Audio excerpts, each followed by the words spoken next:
दोस्तों नमस्कार। खेलों की दुनिया स्पोर्ट हब में एक बार फिर से आपका बहुत बहुत स्वागत है। आज के अंक में हम बात करेंगे खो खो एक ऊर्जावान खेल। खो खो एक भारतीय मैदानी खेल है। इस खेल में मैदान के दोनों ओर दो खंभों के अतिरिक्त किसी अन्य साधन की जरूरत नहीं पड़ती है। यह एक अनूठा स्वदेशी खेल है जो युवाओं में ओज और स्वास्थ्य संघर्षशील जोश भरने वाला है। यह खेल पीछा करने वाले और प्रतिरक्षक दोनों में अत्यधिक तंदुरुस्ती, कौशल, गति और ऊर्जा की मांग करता है। खो खो किसी भी तरह की सतह पर खेला जा सकता है।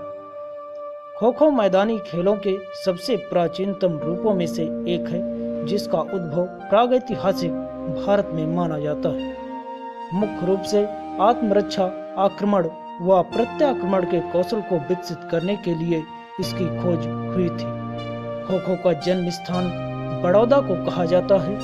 यह गुजरात, महाराष्ट्र और मध्य प्रदेश आदि प्रदेशों में अधिक खेला जाता है, किंतु भारत के अन्य प्रदेशों में भी इसका प्रचार अब बढ़ रहा है। यह खेल सरल है और इसमें कोई खतरा नहीं है। पुरुष और महिलाएं दोनों समान रूप से इस खेल को खेल सकते हैं। खो खो खेल में न किसी गेंद की आवश्यकता होती है और न ही किसी बल्ले की। इसके लिए केवल 111 फुट लंबे और 49 फुट चौड़े मैदान की आवश्यकता होती है। दोनों ओर 10-10 फीट स्थान छोड़कर 4-4 फुट ऊंचे लकड़ी के दो खंभे गाड़ दिए जाते हैं और इन खंभों के बीच की दूरी 8 बराबर भागों में इस प्रकार विभाजित की जाती है कि दोनों दलों के खिलाड़ी एक दूसरे की विरुद्ध दिशाओं की ओर मुंह करके अपने नियत स्थान पर बैठ जाते हैं।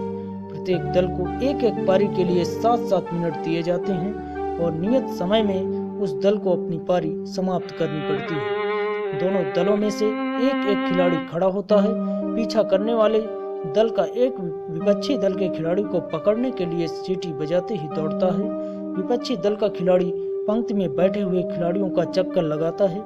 जब पीछा करने वाला खिलाड़ी उस भागने वाले खिलाड़ी के निकट आ जाता है तब वह अपने ही दल के खिलाड़ी के पीछे जाकर खो शब्द का उच्चारण करता है तो वह उठकर भागने लगता है और पीछा करने वाला खिलाड़ी पहले को छूकर दूसरे का पीछा करने लगता है। पहले इस खेल का कोई व्यवस्थित नियम न था।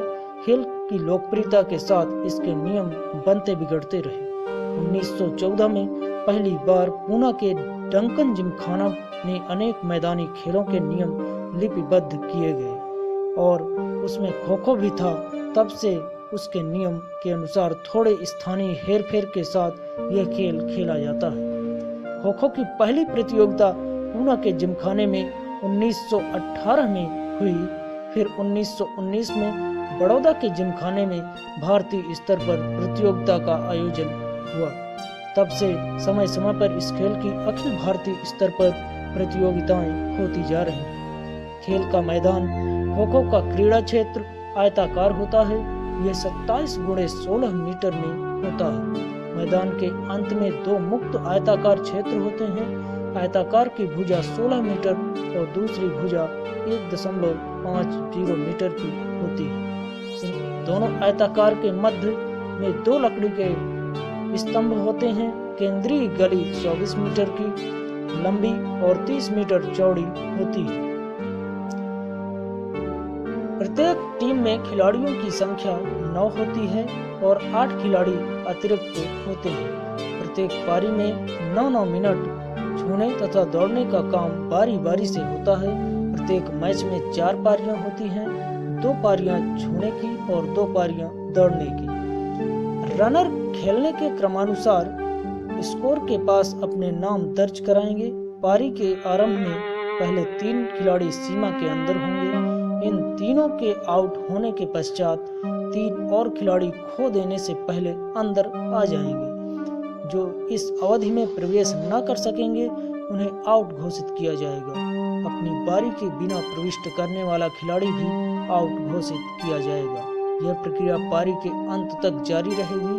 तीसरे रनर को निकलने वाला सक्रिय धावक नए धावक पृष्ठ होने वाले रनर का पीछा नहीं करेगा, वह खो देगा। प्रत्येक टीम खेल के मैदान के केवल एक पक्ष से ही अपने रनर प्रविष्ट करेगी। धावक तथा प्रत्येक रनर समय से पहले भी अपनी पारी समाप्त कर सकते हैं। केवल धावक या रनर टीम के कप्तान के अनुरोध पर ही अंपायर खेल रोककर पारी करेगा। एक पारी के बाद 5 मिनट तथा 2 पारियों के बीच 9 मिनट का ब्रेक होता है। धावक पक्ष को प्रत्येक रनर के आउट होने पर 1 अंक मिलेगा। सभी रनरों के समय से पहले आउट हो जाने पर उनके विरुद्ध एक लोना दे दिया जाता है। इसके पश्चात वह टीम उसी क्रम से अपने रनर भेजेगी। लोना प्राप्त करने के लिए कोई अतिरिक्त अंक नहीं दिया जाता है। पारी का समय समाप्त होने तक इसी ढंग से खेल जारी रहेगा। पारी के दौरान रनरों के क्रम में परिवर्तन नहीं किया जा सकता। नॉकआउट पद्धति में मैच के अंत में अधिक अंक प्राप्त करने वाली टीम को विजयी घोषित किया जाता है। यदि अंक बराबर हों तो एक पारी खेली जाएगी। यदि फिर भी अंक बराबर रहे तो टाई ब्रेकर नियम का प्रयोग किया जाएगा। इस स्थिति में यह जरूरी नहीं है कि टीमों में वही खिलाड़ी हो। लीग प्रणाली में विजेता टीम को 2 अंक प्राप्त होते हैं। पराजित टीम को 0 अंक तथा बराबर रहने की दिशा में प्रत्येक टीम को 1-1 अंक दिया जाता है। यदि लीग प्रणाली में लीग अंक बराबर हों तो टीम अथवा टीमें पर्चियों द्वारा पुनः मैच खेलेंगे। ऐसे मैच नॉकआउट प्रणाली के आधार पर खेले जाएंगे। यदि किसी कारणवश मैच पूरा नहीं होता है तो यह किसी अन्य समय खेला जाएगा और पिछले अंक नहीं गिने जाएंगे। मैच शुरू होने से ही खेला जाएगा, शुरुआत से ही खेला जाएगा। यदि किसी एक टीम के अंक दूसरी टीम के 12 या उससे अधिक हो जाएं तो पहली टीम दूसरी टीम को धावक के रूप में पीछा करने को कह सकती है। यदि दूसरी टीम इस बार अधिक अंक प्राप्त कर ले तो वह भी उसका धावक बनने का अधिकार बना रहता है। मैच के अधिकारी मैच की व्यवस्था के लिए निम्नलिखित अधिकारी नियुक्त किए जाते हैं: 2 umpire, 1 match referee, time keeper और 1 स्कोर कीपर। इस प्रकार से यह एक बहुत ही ऊर्जावान खेल है और यह खिलाड़ियों में ओज, शक्ति, आक्रमण प्रतिरक्षा के लिए एक अवसर प्रदान करता है। तो इस प्रकार से यह खेल आपको कैसा लगा, यह वीडियो आपको कैसा लगा, आप कमेंट बॉक्स में जरूर बताएं और हमारे चैनल खेलों की दुनिया स्पोर्ट हब को जरूर सब्सक्राइब करें और ऐसे ही ज्ञानवर्धक जानकारियां प्राप्त करने के लिए। इस वीडियो को देखने के लिए आपका बहुत बहुत धन्यवाद। Thank you for watching this video.